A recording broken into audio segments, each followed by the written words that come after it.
Ladies and gentlemen, podcasting since 2005. You're listening to Gamertag Radio with your host, podcaster Hall of Famer Danny Pena, the always opinionated Paris Lilly, and from outside of the norm, Peter Toledo. This is Gamertag Radio.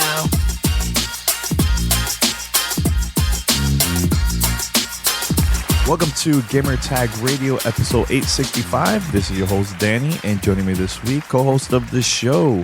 Let's start with Paris, man. What's going on, man? Hey, good morning, everybody. How you doing? Good, man. Good. And also joining us, we have Pete. What's going on, Pete? Yo. Good morning, man. Good morning. How's everyone doing? Good, man. I know WrestleMania is later on today. I'm going to check that out. I'm not as hype as, like previous years, but I'm going to check it out, see what happens, Yeah. Understandable. Yeah. Head over to gamertagradio.com and listen to our past episodes over there. We have a lot of episodes, especially, fan mail, daily conversations, interviews, exclusive content. Just go and listen to the show, spread the word, and you can find us on any podcast app. Just search for Gamertag Radio. And we're there. All right, quick update. Pete, how we're doing with the donations for our E3 2019 event, the coverage coming up later this year, well, June, actually. Shout out to a couple of folks, Electron, Spider, Ohms02, and Black Viet, Deacon, and Keon. All for donating over the last week. Appreciate that. Thank you very much. Awesome. And how are we doing so far, like in total? You don't have an idea? I'd have to do math right now, and I am not. Okay, so we'll do that for at the end of the show. We'll mention it. Send us your feedback or questions. Give us a call at 786-273-7GTR. Email us at fanmail@gamertagradio.com or leave a message on speakpipe.com/gamertagradio.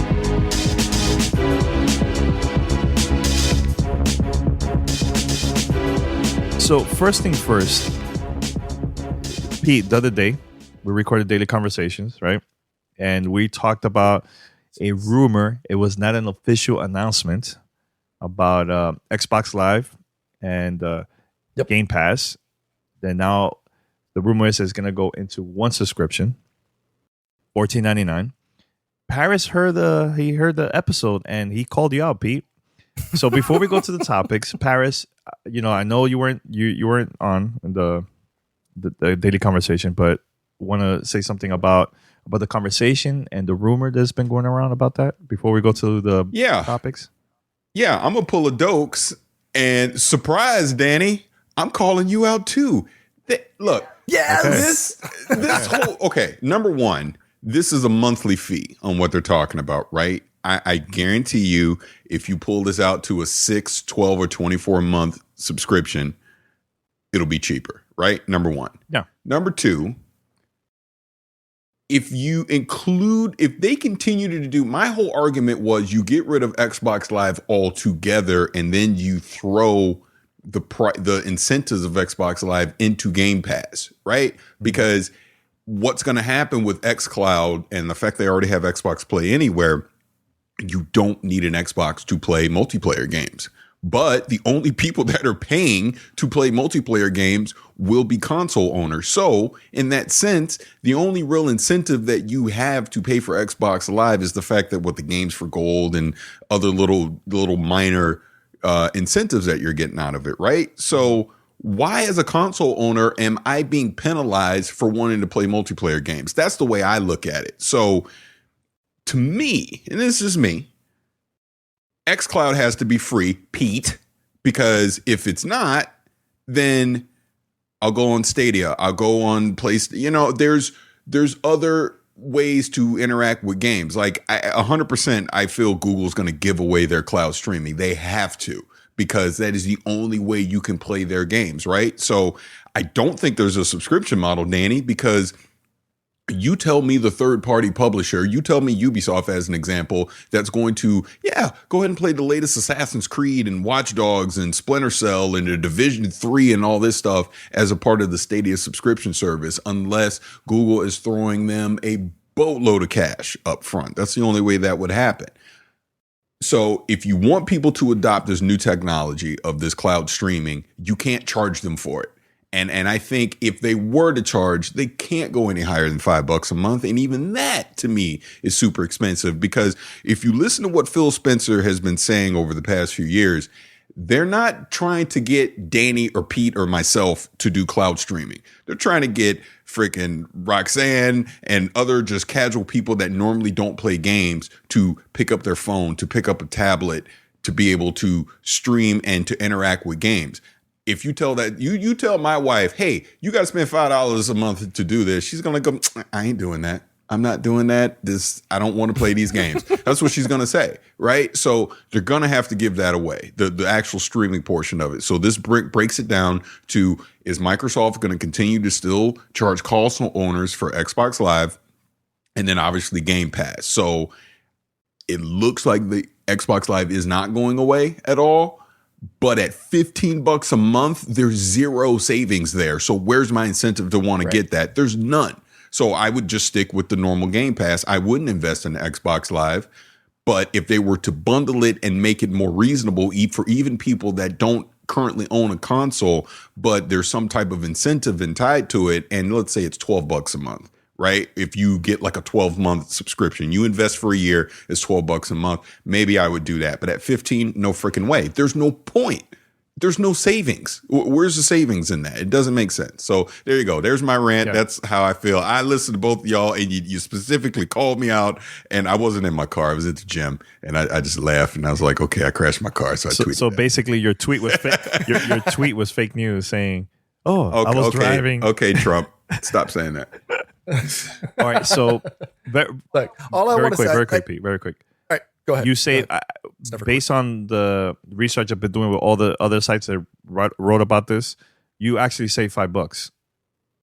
Just want to put it out there. It's not a lot, but it's $5 if you pay monthly. They haven't announced the annual or 3 months or family plan. They haven't announced those, but. It's you save actually $5, Paris. You say none. So. I love how, okay, I know this is really a minor saving that is insequential to the conversation, but let me point that out to try and strengthen my argument. It's not worth it, Danny. I would not, hey, let me spend $15 a month. No one's like doing that. I'm just correcting you, Paris, because people are going to be like, no, you save actually $5. I'm just laying it out there, man. That's it. That's all. You don't have to agree with what I say. That's it. I don't. I think. I definitely don't. I personally think that the streaming service from both is going to be free, and I'm not going to change my mind. And once what happens, you're just going to say I was right, and that's it. Let's continue. No, Danny, I've been saying since day one that the streaming was going to be free. So how am I? This is like your ridiculous 4-console theory. You holding on that. Matter of fact, you said something else in there that I almost literally dropped a weight on my foot. What? You said that I was right about Battletoads. No, you weren't. Where's that game? That game still ain't out. It's still. But they announced it. You know. They announced it, Paris. They announced it. So what do you mean? Do I really need to go get that E3 photo, dude, where you got the Battletoads that year thing in your hand? I laughed at you. No, you're wrong. But here's so the thing. Okay. So if Battletoads comes out in 2027, you're right. I was right. Whatever. Move on. No, you're not. I was right. It's coming out. You're not. It's coming out. Just Cuphead on the Switch, right? Come on, Danny Secrets, not a failure, man. Pete, you want to say something to Paris? I just wanted to say in general, if Microsoft says, you know what, we're going to close out and get rid of Xbox Live, it's just going to become a part of the subscription, that makes more sense. But to fold it into two separate services, I just don't think that's the only place where I would see it actually providing a savings to the consumer. Like I said in our daily conversation, I don't see a benefit. If I am sitting there and I have Game Pass and I have Xbox Live, I'm paying the same price. What they're offering doesn't offer a savings to the consumer. So the only thing that I'm potentially getting is a convenience that I don't have to maintain 2 separate subscriptions. That is it. And that's not a savings at the end of the day. All that's doing is just that's one thing I have to keep track of, or it'll give me an alert. I just have to pay for it at the time. If they were to say, okay, look, we see that you're already a current Xbox Live and Game Pass subscriber. How about this? Keep paying the same price, but or we'll just say, just pay your Game Pass subscription, and we'll go ahead and just fold Xbox Live as a part of it. Now you're having a savings, and now everybody's like, well damn. Now I'm seeing a benefit, because now I'm getting I'm getting the benefits of Game Pass as a subscriber, and I'm allowed to play online with all my friends at any given time, including without a console. I can take my gameplay on the road and go play on my iPad or on my phone on the road. That right there is a benefit and will be awesome for gamers moving forward. If it doesn't, then I still don't see it. And again, like we said, there's still going to be other tiers. There's going to be other offerings from Microsoft still to come. They haven't talked about it yet, but I don't see them dropping everything out 4 months before E3 comes out, or 3 months before E3. They still have more stuff to announce with regards to their entire cloud offering. So don't be surprised if you see some more tidbits of news, if not at or before the show.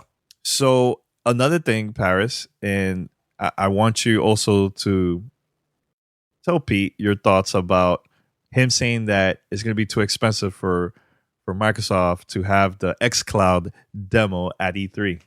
Okay, so let me clarify this. There's going to be another secret podcast that I'm on where I just talked about this, but I'm not going to give it up just yet. Where to clarify this, I stand by the theory in this sense: when you're at E3, we're at that media briefing, everything they show that's playable on that show floor, not show floor, on the stage, when they're talking about Gears 5, Halo Infinite, whatever, anything that's playable, it's powered through Project xCloud, right?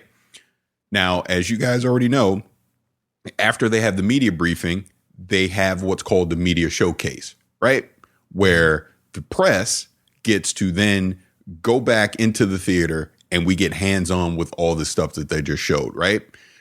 So maybe not 100% everything that's there, but they will have specific stations where everyone in the media can go hands-on with a Gears 5, with whatever the latest indie game that they've partnered with. I don't know. You know what I'm saying? Just in all the games that are playable that they'll have at E3 that year, there will be stations at that media showcase that are playable via Project xCloud, right? Mm-hmm. And going back to what Danny was saying in the thing, remember, I don't know, Danny already said this, Pete, but they own that theater. That's their theater. I mean, and it is Microsoft. So if they will make sure that the infrastructure and the bandwidth is in place to power all this stuff, because they can hardwire the experience inside that theater to do Project xCloud. It doesn't have to be wireless, which if they try to do wireless in downtown LA during that week, it'll be damn near impossible. That I agree. And to hold that thought, I just thought about this too, because when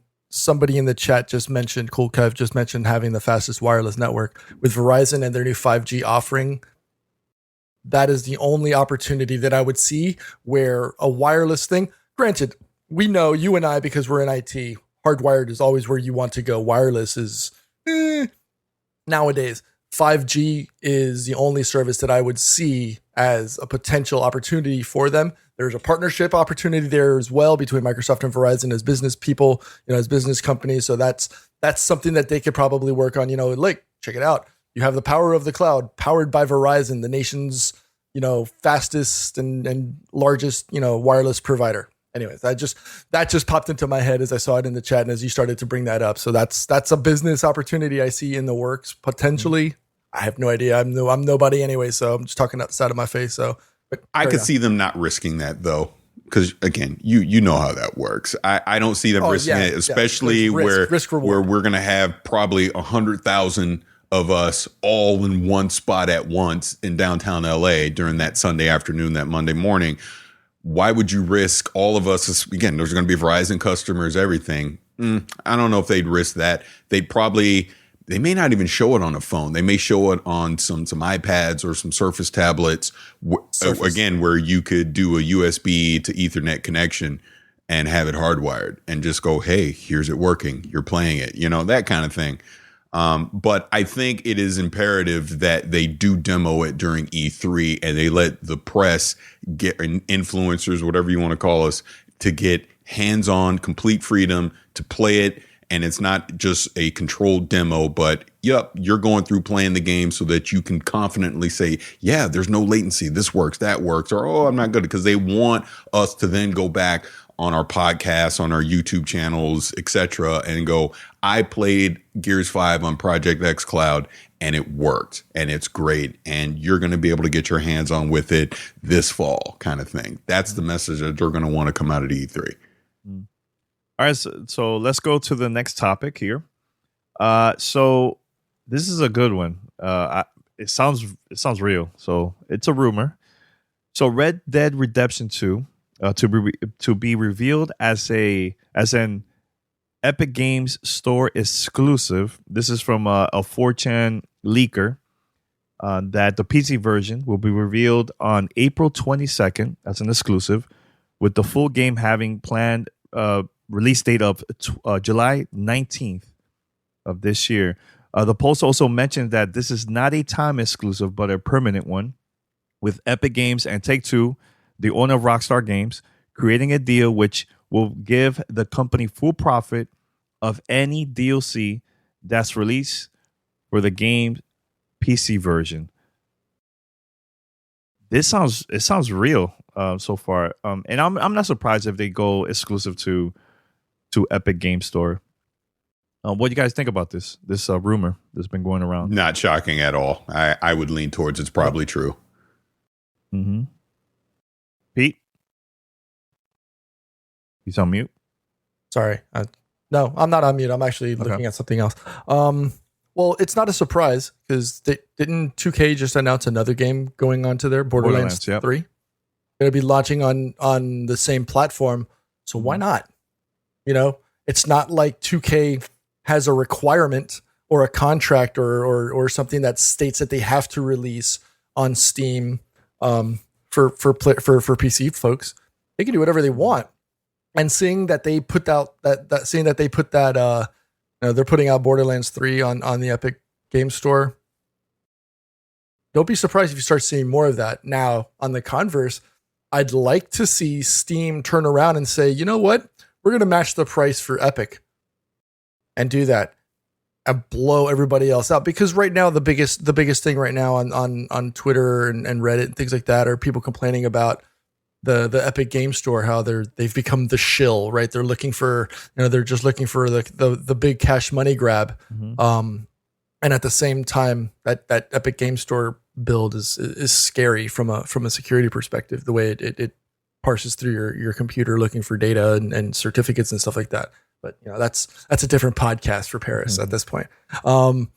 Let's sticking with the topic though. I'm not surprised, and I think at the end of the day, it's a business. They need to look for ways to improve or increase their revenue, and if they can do that by going through the Epic Game Store and the benefits that they offer, as opposed to other places like Steam, etc. Sure. Hey, at the end of the day, if I'm a business owner and I see that opportunity and you put up the apples to apples comparison, yeah, you're going to go to Epic Game Store every time. There's rumor too that we might see Cyberpunk also through there too. No, that's the rumor. They already debunked that. They already said Warner Brothers, didn't they? No, CD Projekt Red has already said that. No, they're not doing an exclusive deal with any platform. Well, they have GOG. They don't need exactly, but they're not even locking Cyberpunk down to GOG. It's going to be on Steam. It's going to be everywhere. Why wouldn't they? That's a smart business move for them. Yeah. Why? Yeah. Why risk it? Yeah. Why risk it? I just don't see especially a game like that. I can see it for maybe a Borderlands 3, right? But for a game like Cyberpunk, which is come on, we've been, not just us as a podcast, but the world's been talking Cyberpunk and the gaming and the gaming industries and community have been talking about Cyberpunk for 7 years now. They're not going to limit. Why limit your availability? Just it makes no sense. All right, so let's talk about the new Division 2 update that just came out a couple of days ago. First things first, I haven't been reading what's been going on like on Reddit and all that.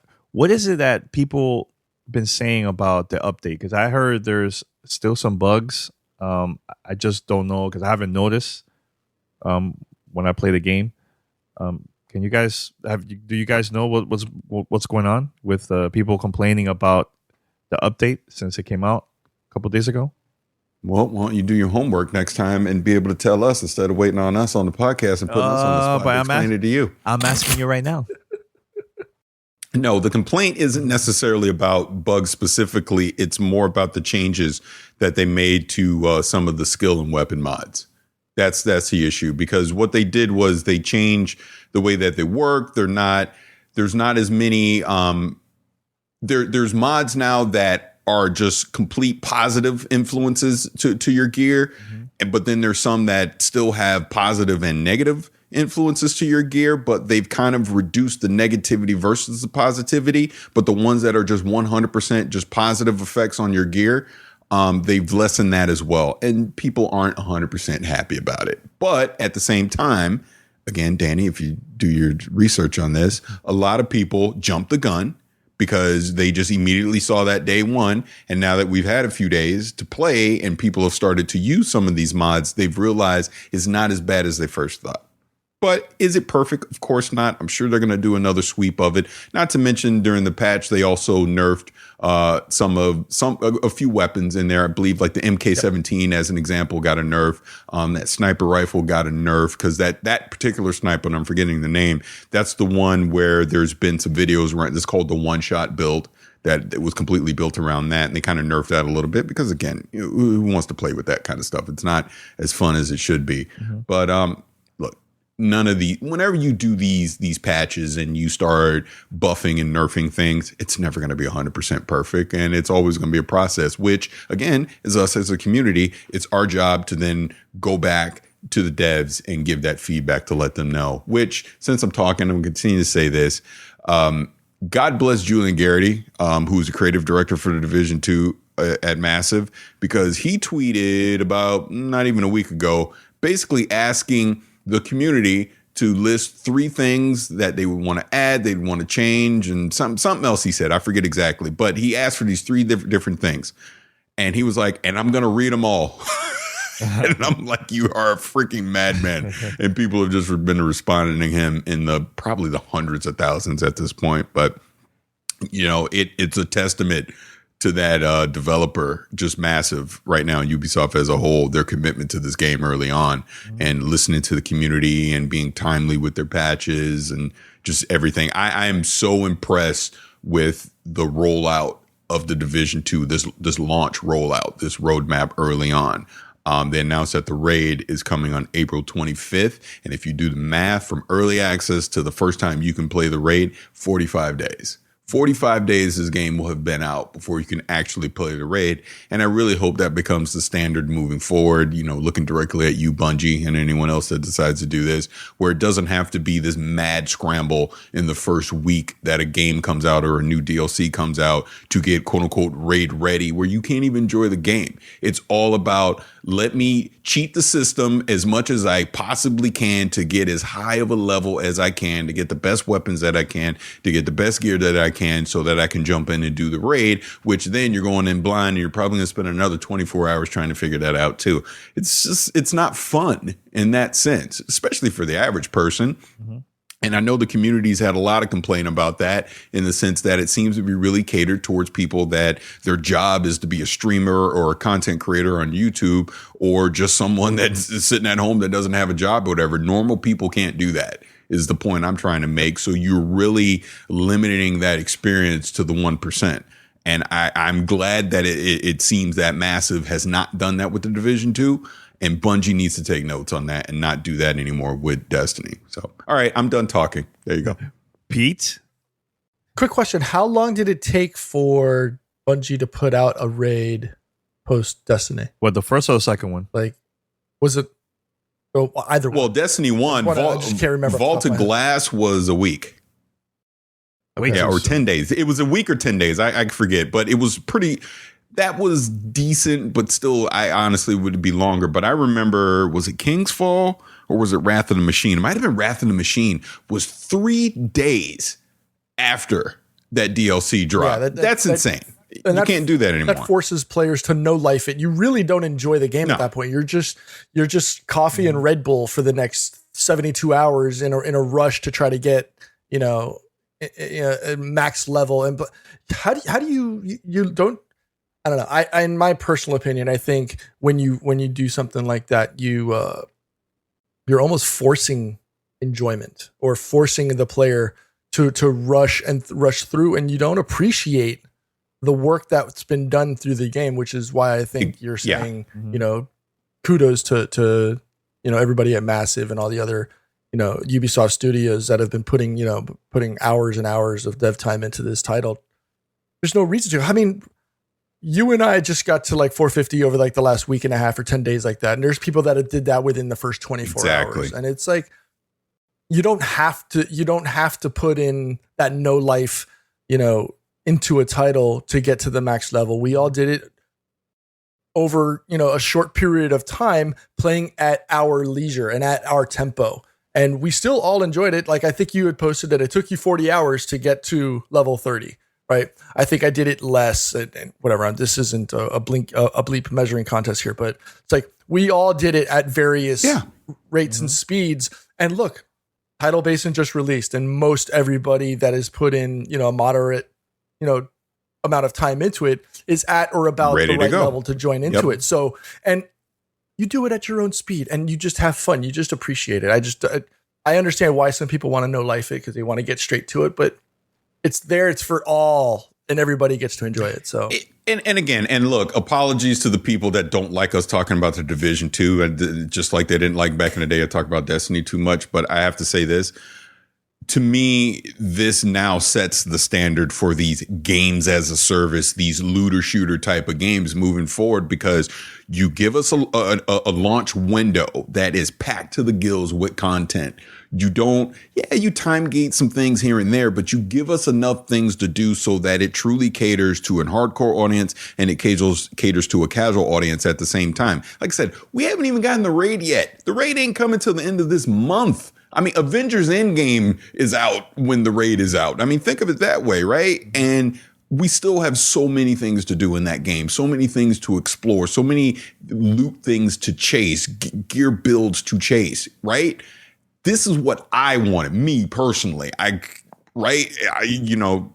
know this game isn't going to be for everyone, but for me, this is exactly what I wanted it to turn out to be, where it isn't necessarily about chasing the absolute pinnacle in-game activity. It's going to be there for you, but there's things that the casual audience can do. There's things that the hardcore audience to do, and we can do them together. Especially they've kind of fixed the level scaling thing, the co-op scaling, in this latest patch as well. So, I'm excited for its future because we aren't even talking about the first DLC drop that's coming, I believe, in June or July, whenever that was, episode 1. And then we're going to get another one in the fall, another one in the winter. And then look, first hit is free. They're giving you the year 1 for free. Mm-hmm. And then they're going to give us some mega expansion in year 2. It's fantastic, man. I mean, I'm really excited for its future. Yeah. And very quick, I definitely want to talk about like our impressions about Tidal Basin, because like the previous Stronghold that I played in the game, I felt like it was kind of similar, right? But this one seems a lot different, man, because of the designs and certain things you have to do in there in the Stronghold. Oh, you haven't? Okay. But I'm just saying that without spoilers, but it feels a lot different. And I hope in the future, once we get to see new Strongholds, I want to see new type of gameplay, because I don't want the ones that get released always going to be the same one as the previous Stronghold. So I'm liking it a lot, man. I've been playing it nonstop, and actually I was playing right before we started recording, man. So it's pretty cool. Paris, you want to say anything about that, about the Tidal Basin before we move on, or? I mean, I'll just simply say that I like the pacing that they had in Tidal Basin. I mean, it was great level design. There were some light mechanics that they introduced, which, could be a hint towards the direction they're going to take the raid, as an example. But it was good. It was good. And this was just obviously the story mode that I did. I haven't gone back and done it on, hard mode or challenge mode or anything like that. But I can already see doing Tidal Basin on challenge mode is going to be freaking bananas. What about Absolute heroic? Bananas. Heroic. I haven't even tried that one yet. Well, that's what I'm saying. I mean, once you start getting into the harder modes, it's going to be crazy doing it that way. Just side note on that, I did my first alert level 4 control point last night. Good googly moogly. I mean, they were coming from everywhere. I mean, that was hard. It took us an hour. I think it took us about an hour to actually complete that control point. And it was a blast. It was fun because we had to coordinate, we had to communicate, think about what we're doing. We can just rush in blind and just gun spray everywhere. I mean, it was a nice challenge. I really appreciated that. And that goes back to what I'm saying. That's something that a hardcore person is going to do because they want that challenge, but a casual person may not want to do that, and they still do the control points on normal difficulty, right? But the beauty that they've done with the RNG is, if I do things on the alert level 4 on our heroic mode, like you're bringing up before, I have a higher chance of some of those gear sets and some of the higher end weapons dropping, right? But those same weapons will still drop if you do them at lower difficulty, just the percentage will be smaller. That's fair. You know, I'm being rewarded with a higher percentage for taking on a harder challenge. But if I don't want to do that challenge, I still have the potential to get the same exact gear that guy did as well. That's the way you do it. Absolutely. So very excited for its future, like I said before. It's funny. You mentioned doing, the level 4 ones. Me, you, and a certain friend were struggling on 2 on Thursday. That was 3. Or was it 3? Okay. Yeah, we struggled for about 45 minutes to an hour just to do that one control point at 3. So I can just imagine going at level 4. So I'm stoked. I'm excited. So yeah, I definitely need to try a Tidal Basin. You know, Paris, I want to bring this up because I think this is a very important conversation. Because a couple episodes ago, we had a daily conversation. We talked about Borderlands 3. And I think the conversation was, we want to see new things. We also talked about Endgame. And there was a couple of listeners that replied to us on Gamertag Radio on Twitter, Facebook, and also email, saying the same exact thing. This is what they're saying. Not every game supposed to have Endgame. They would like to see new things, but why they need to see Endgame every type of game like this? You know, personally. Yeah, and to be clear, that isn't what I was saying on the podcast, because I saw those same comments. It wasn't, I said every game needs to have it, but what I was saying was I want to see Borderlands innovate on what its gameplay was from Borderlands 1 and Borderlands 2. That doesn't mean it needs to copy and paste anything of what Destiny, Anthem, or The Division had. Do something unique. Do their own thing. That's fine, but do something new. That's all I'm saying. Yeah, because if it's the same thing, then what is the point of us buying it just for the story? Nah, I would love to see new things in here. Like one of the things that it was Microsoft too that leaked this, but if you go to the store of Microsoft on your Xbox or even through Xbox.com, it says that this game is also going to have cross-platform for co-op. See, that's one thing that I really like that. So if I have an Xbox version and you guys, P and Paris have the PC version, I could play with them. I think that's awesome. I love that. That's a good move from 2K. Yeah, that's the way you do it. I mean, again, as we move into this next generation of gaming where it's about getting more and more people playing together, crossplay has to happen. And if Borderlands and like a game like Fortnite wind up being the things that usher it in, absolutely. All for it, 100%. I would love to be on my PlayStation, my PC, my Xbox, and play with other people on other platforms. That's the way it should be. And I'll say there's one other thing about Borderlands, because I know some people were saying, it's like, look, I just love to play the story and then I'm done and I want to move on. Absolutely. And that's the point. Make the game give you your money's worth just doing the story. And if you don't want to do post-story, quote unquote, in-game activities or whatever the case it may be in that game, that's fine. Yeah. And that's your money and that's your decision. But we already know there is going to be a dedicated community to that game that's going to want to continue to do things post-story, right? So all I'm saying is, what are you going to do? What is 2K going to do? Gearbox going to do in that matter for that game? I mean, we're going to get the reveal here soon, so maybe we'll get more answers since it's coming out September 13th. But I'm very curious to see. Me personally, I'm talking me, Paris. I honestly don't have any interest in Borderlands 3. That's me, because I was not really engaged in the first 2 games. They just didn't scratch that itch for me, so to speak. But if this one does something that gets my interest, absolutely I'll jump in. And I think you guys know me very well. We know I didn't play the first division for years.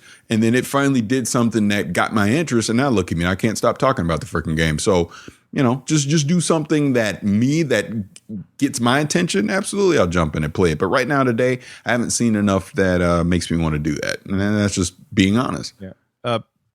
So with regards to that, my question is, when people say we don't want endgame, right? And again, at the end of the day, it's your choice.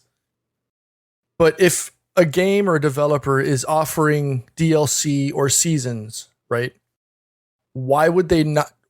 You don't have to buy them to participate. And for people who say that there wasn't endgame in those two, so what do you call like Mad Moxie or Tiny Tina, Captain Scarlet? And I'm going through the list of all of the other, packs, Sir Hammerlock's Big Game Hunt, Tiny Tina's Assault on Dragon Keep, which was a phenomenal DLC, by the way.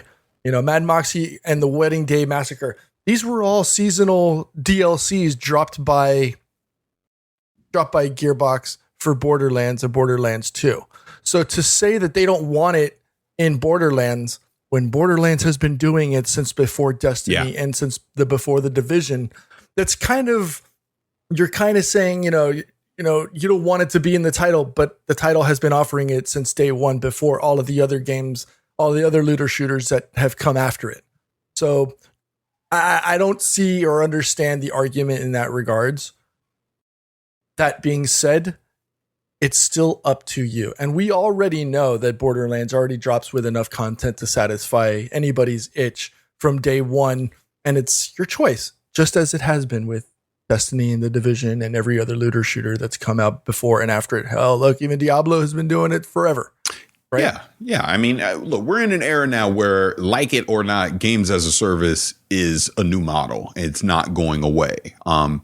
If you think Borderlands 3 isn't going to be a games as a service, you're fooling yourself, of course, because 2K is going to want to monetize this title for the long term. This isn't for them a 40-hour experience. You put it down and you walk away. They want you playing this game for hundreds of hours. So they're going to give you incentive to want to come back and play it for hundreds of hours.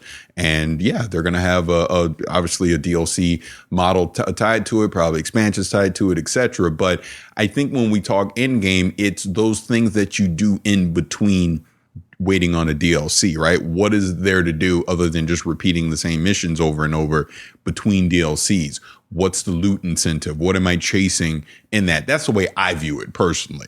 What Gearbox winds up doing, we'll see. We don't know. I mean, it'll be interesting, what that reveal is going to look like. And like I said, I understand that there are a ton of people excited for Borderlands 3. This isn't me hating on it at all. It's just my personal preference. I get the excitement for it, and I'm excited for those people because, yeah, let's get a Borderlands 3. I hope it's really, really good. I hope it blows everyone away. I hope it blows people away to the point where I'm like, you know what, I got to go pick this up and play it. I need to check this out. Just right now that's not going to be for me on what I've seen so far, but that obviously can change.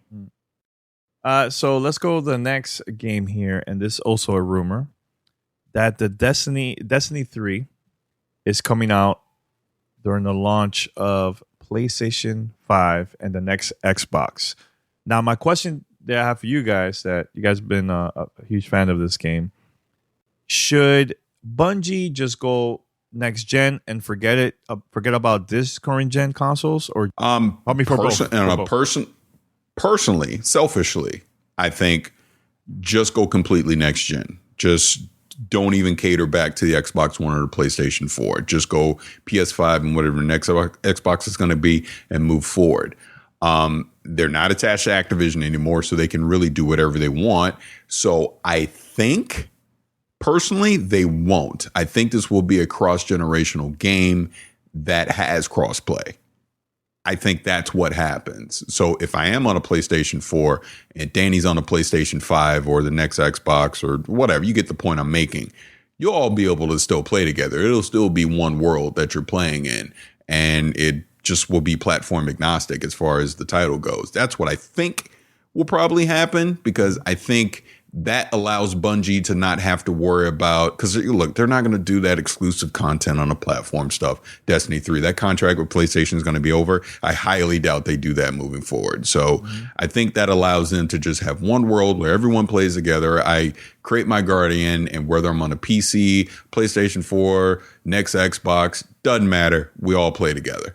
I think that's what's going to happen, but I could be 100% wrong. At least I'm hoping that's what happens. But with all that said, if it were me, selfishly, screw the PlayStation 4 and the Xbox One, because I don't want you to have to cater to that lowest common denominator. I would rather you cater to PC and the high-end consoles to make the greatest experience Destiny 3 can possibly be, as far as technology wise goes, as far as the environments go, the level design, the light, just everything, frames per second, all of that. That's what I would love to see, but I don't think that's going to happen. What about you, Pete? I really don't have a dog in this fight, but I mean, I'm going to agree with Paris. I mean, code for the best experience and then tune down for, you know, the previous generation, right? That way you're still casting a wide enough net to hit your quote unquote sales numbers, but you're giving, you know, as many people as possible an opportunity to play it. And if they want to, as a consumer, you know, say, you know what, damn, this looks nice on a PS4, but could you imagine if it looked, you know, what it looked like on PS5? You know what, damn it, I'm gonna go ahead and trade it in, and I'm gonna go get an Xbox or an Xbox, you know, 2 or whatever the hell they're gonna call their next generation of consoles, or let me go and get a PS5 because damn it, you know, and who knows, maybe they have another timed exclusive for that specific console, or you know what, damn, this looks really good. I let me just go on PC because PC I know is going to give me the best, you know, graphical experience, you know. Give that, let the player have the option to do that. But yeah, I always say code for the best and tune down for the second. Now, if I'm not mistaken, I think CDPR is doing the opposite, where they're coding for, or they're making sure that it's available for all consoles and Cyberpunk. But question is, are they coding for next gen and tuning down, or are they coding for current gen right now, and then they'll just release like a 4K remaster pack or an HD pack to improve your graphics? Question. Sorry. Yeah, you're right. It's because Cyberpunk is going to be on current gen consoles. So yeah, they obviously are going to cater to that lowest common denominator, and obviously it's going to be on PC as well. I mean, speaking of, rumor is February 2020 Cyberpunk. I'm there for that. That sounds about right to me. So I mean, yeah, they're taking the approach of what I think. That's exactly why I think Bungie's going to do that, for the simple fact you want as many people possible playing your game day one, right? So if you only do it on next gen consoles and PC, not everyone's going to make that leap to the next gen consoles right away. That'll be over a period of a couple years that you'll start to see people adopt the next gen consoles. So you want as big of an audience playing your game. That means you still got to have it on PlayStation 4 and Xbox One. Same with Cyberpunk. And what are your thoughts about maybe bringing it also to Stadia? Like Destiny, the next Destiny. Do you think that's possible?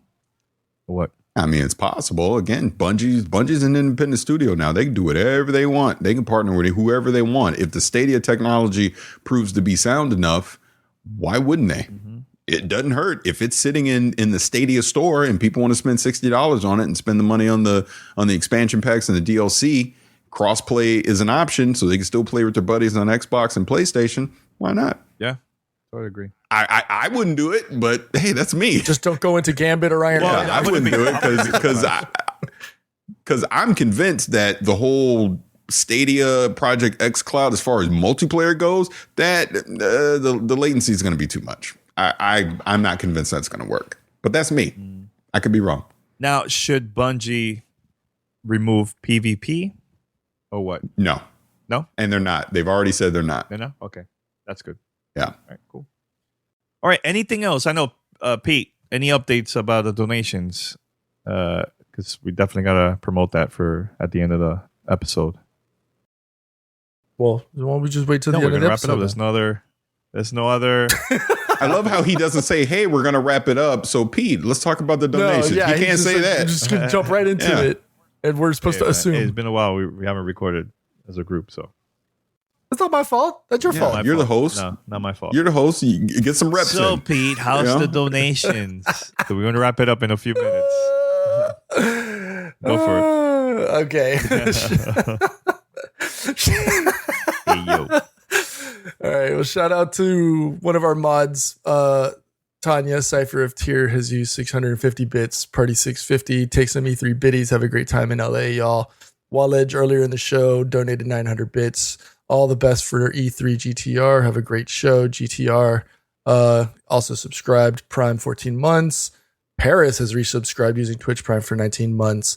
As mentioned earlier, Ohms02 donated $25. Looking forward to E3. Thanks, Omar from Philly. Goken, I know he's written in several times for fan mail. Donated $50 Australian. Thanks, GTR, for everything you do. Paris, my man. Love your honesty and how you speak your mind. Keep it up, brother. Electron Spider donated $25. Hey, GTR crew, longtime listener, first time donator. Enjoy all you do and really looking forward to your pre-E3 predictions podcast specials for all the major events and games. Also, you look back on older games and how new games improved or regressed. Shout out to Black Viet, donated $50, showing love and support from St. Pete, Florida. There you go. Keep up the good work. Might be related to Deacon Blade, shout out to Deacon Blade, dude. We all know who he is. Donated $20. When I can, I'll drop a little more, bros. Keon from Baltimore dropping the $20. When I can, I'll drop a little more, bros. Actually, sorry. I hope this helps. Iron Man DDB donated Canadian $20. Let's go GTR community. Help me get this, guys, to E3 2019. Oh, crap. Keon also dropped another $5. I'll have more later. And I'm going in reverse order also. So, and then last one from Natalie. Hey guys, been listening to you guys for the past 4 years. First time donating. Hope this small donation helps get my favorite podcasters out here to LA. Best of luck, Natalie. Yeah. Also, shout out to everybody. Remember, go to donate.gamertagradio.com. That's donate.gamertagradio.com. E3 is in June. So we definitely need your support. So whenever you can, please donate. Even if it's $1, we appreciate all the help. And thanks to everybody that's been donating for the past 3 weeks, man. Shout out to everybody, man. Absolutely. Yeah. Really appreciate it. I have to side note something because this is literally someone just tweeted this at me. Mm-hmm. So your game has officially made it when Saturday Night Live has spoofed you, and Saturday Night Live did a Division 2 spoof last night. No way. I got to check it out. Yeah. I'm going to have to watch it. Yeah. That's so cool. I just tweeted it out. Yep. Definitely. That's mainstream right there, man. Oof. Yeah. That's crazy, man. Yeah. Anything else before we wrap it up? I'm officially on Avengers Endgame Media Blackout, so don't nobody at me nothing or say nothing to me, because if you do, I will freaking block you, and I'm dead serious. I don't want to know nothing. Oh, all right. Now I got to find something. I'll block you. Ask Dan. I'll block you. Don't mess with me. I'm serious. I don't want to know nothing. I'm good. So I said no more trailers for you, Paris. No more trailers. That's it. You're done. Yeah, I'm done. No TV spots. I'm not going on Reddit. Nothing. Just leave me alone, please. Yeah. There you go. I got my tickets with my kids. We're going to IMAX opening night. Leave me alone. That's all I'm saying. Let me enjoy this. All right. Yeah, same here. My wife's job rented out an entire IMAX for all of their employees and their families. Nice. For that that Thursday night dope. at 7 o'clock. They made a custom poster using the Endgame poster, but they replaced all the faces with their employees. They put my wife as Captain Marvel. It was really dope. That's dope. And it's like when she said that, she saw like we had gotten tickets earlier in the week to go do Shazam this past Friday, which really good. Go see it. But yeah. Like, we found out like 2 days separated, back to back. It was like, okay, look, we're gonna go see Shazam early, and then boom, we're gonna go see Endgame at IMAX. And it was just like, oh yeah, yes, yeah, it's gonna be so good. Look, as an example, Marvel had the press come on the lot, and they basically showed them the first 10 minutes of the movie. And I know reporters have been typing up descriptions and kind of talking about it. I don't want to know that. I don't want to know how this movie opens. Why would I? I would rather see that when I'm sitting in the seat. Have you muted the Russo brothers then at this point? I'm out. That's what I'm telling you. I will not be on Twitter at all the week of that movie, because then that's when they're going to do the red carpet and all that. I don't know nothing. Well, I know on Twitter there's options where you can mute certain words and all that stuff. Yeah, and you better bet your sweet ass Avengers Endgame will be muted. I don't want to know. Definitely, man. All right, head over to gamertagradio.com. Post your comments and feedback over there. Also, if you can, post a review on Apple Podcasts or Stitcher or any other podcast app. Just search for Gamertag Radio. Subscribe, post a review, and help us out. And stay tuned. More content coming up in the near future. We have some good stuff coming up. And that's about it. We're going to wrap it up. Until next time, we're out. Peace. Thanks for listening to Gamertag Radio. Be sure to like us on Facebook and follow us on Twitter.